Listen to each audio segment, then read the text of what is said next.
नमस्कार दर्शक बंधु जय जगन्नाथ मु सस्मिता आपण मानक स्वागत करछि मो यूट्यूब चैनल सस्मिता कुक्सपर्ट को। आज मु आपण मान पई आउ एक रेसिपी नहीं आछि। रेसिपीटा होछि पश्चिम ओडिशार फेमस चावल बरा। ए चावल बरा खाइबा को जति टेस्टी हेता बनेबा मध्ये सेतिकी सहज हेता। चलंतु ए भिडियोटी आमे एबे स्टार्ट करनबा।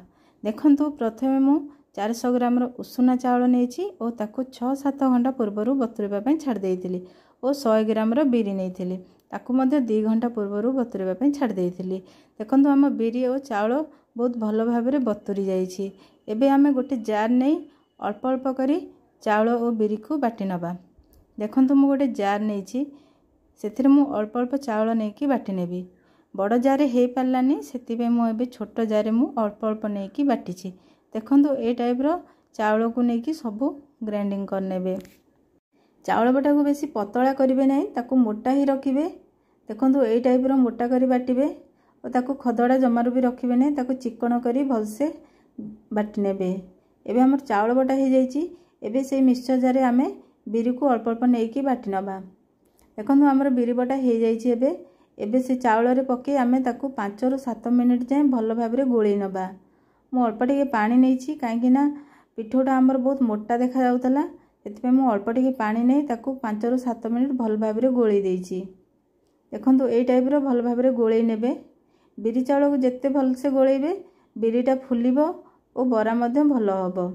देखंतु हमर एबे बहुत सुंदर भाबरे गोळा हे जाइछि। एबे 5 ରୁ 6 घंटा पे घोड़ेई दबा। 5 ରୁ 6 घंटा हे जाइछि। एबे हमर देखिनबा बिरी चावलटा भल से फुलिछि कि नाही। देखंतु बहुत सुंदर भाबरे हमर बिरी चावल फुली जाइछि। एबे आमे बरा पकेइबा। एबे मु गोटे चामच जीरा नै जाइछि और गोटे सुखिला लंका खंडे अदा को मु छेची के रखितिल ताकू पके देइछि और स्वाद अनुसार लूण। लूण रे मु नेछि 1.5 चामच लूण। आपण मानको स्वाद अनुसार लूण नेबे। एबे पिठो को गोटे मिनिट पे भल भाबरे गोळी नबा। देखंतु ए परि भाबे आमे पिठो को भल से गोळी नबा। एबे हम गोळा हे जाइछि। एबे 5 मिनिट पे पिठो को रेस्ट दे दबा। से 5 मिनिट भीतर आमे गोटे चटणी तयारी करनबा। चटणी होछि पुदीना चटणी। देखंतु एबे आमे चटणी तयारी करनबा। चटणी रे नेछि मु किछि पुदीना पत्र, किछि आंब कसिया अदा, गोटे कटा टमाटर, 2टी सुखिला लंका, 2टी आंबुल, किछि रसुण और स्वाद अनुसार लूण। देखंतु हमर चटणी रेडी हो जाइछि। एबे आमे गैस लगे तेलडी गरम करनबा। एबे आमे तेल गरम हैला परे बरा पकेबा। तेल पूरा गरम हैला परे ही बरा पकेबे।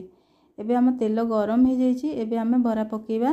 देखंतु ए टाइप रो अल्प अल्प छोट छोट करी पके नेबे। बरा गुडी को गोल्डन कलर हबा पर्यंत फ्राई करनबा। देखंतु बरा गुडी को हमर बहुत भलो भाबरे फुलुची और बहुत सुंदर मध्ये देखा जाउची। टिके हे आसिलानी आ टिके हबो। एबे देखंतु हम बरा पूरा रेडी हो जाइछि। एबे गोटे जगह को काढी रखिबा। देखंतु बहुत सुंदर भाबरे हमर बरा गुडी को रेडी हो जाइछि। एई परि भाबे हमें सब बरा गुडी को अल्प अल्प करी छाणी नबा। मु एबे आ गोटे भारी पकेइली। तेल पूरा गरम थिले ही बरा पकेबे। ठंडा तेल रे जमारू भी पकेबे नै। पूरा गरम हैला परे ही बरा गुडी को पकेबे। एमती अल्प अल्प करी ताकू छाणी रेबे। एबे हमर बरा पूरा रेडी हो जाइछि। गोटे जगह को काढी रखिबा। देखंतु हमर पश्चिम ओडिशार प्रसिद्ध चावल बरा एबे रेडी हो जाइछि।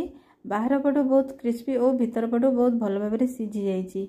ए होछि हम पश्चिम ओडिशार फेमस चावल बरा और ता संगे रे पुदीना चटणी।